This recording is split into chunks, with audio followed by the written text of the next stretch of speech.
তোর বাপ গরিব, এদিকে আমার কোনো দোষ আছে? এখানে এসে এত খরচ করিস কেন? তোর বাবার বাড়ি থেকে এত খরচ করতিস, ওখানে তো ভাত খাইতে ভাতও খুঁজে পাইতি না। এখানে এলে এটা লাগবে ওটা লাগবে না। আজকের পর যদি আমি কখনো দেখি, কখনো জুতা, কখনো জামা, কখনো অনলাইনে, কখনো অফলাইনে কোনো কিছু কেনাকাটা করতে, তারপর দেখিস আমার থেকে খারাপ কেউ হবে না। ফাইজলামের একটা সীমা আছে। যারা কোনো এখান থেকে। হ্যালো মা, হ্যাঁ মা বল। আমাকে কেন পড়াশোনা করতে দেওয়া হলো না?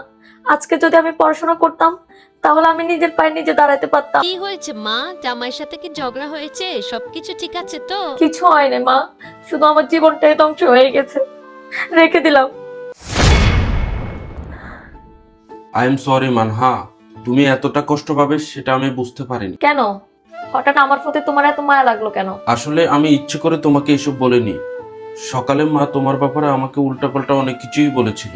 আমি তো কোনো দোষ করিনি। কি বলছিল? তোর বইয়ের খরচ তো দিন দিন বেড়েই চলেছে, একটু কন্ট্রোল কর ওকে। আচ্ছা মা, আমি ওর সাথে কথা বলতেছি। আর একটা বিষয় আমি খেয়াল করছি, আমি যখনই ওনাদের সামনে বসি তখনই তোমার বদনাম করতে থাকে, এটা সেটা বলতে থাকে। তখন আমার মাথা একদমই ঠিক থাকে না। তোমার আমাকে যদি কোনো কিছু বোঝানোর থাকতো তাহলে তুমি আমাকে একটু ভালোবেসে কথা বলতে পারতে। হ্যাঁ পারতাম, কিন্তু তুমি হয়তো জানো না, তখন আমাদের কথাগুলো মা পেছন থেকে শুনতে ছিল। ও আচ্ছা, তাহলে মাকে দেখানোর জন্য তুমি আমার সাথে এই ধরনের আচরণ করলে? হ্যাঁ, আমি মাকে দেখানোর জন্যই তোমাকে এত কথা বলেছি। আর যাই হোক, আমি তো আর মাকে কষ্ট দিতে পারি না। মার খুশির জন্য আমি সব করতে পারি। আমার চোখের জল দিয়ে তুমি অন্য কারোর সুখ কিনে নাও। বুঝতেছি না তোমাকে দোষ দিব নাকি নিজের কপালকে।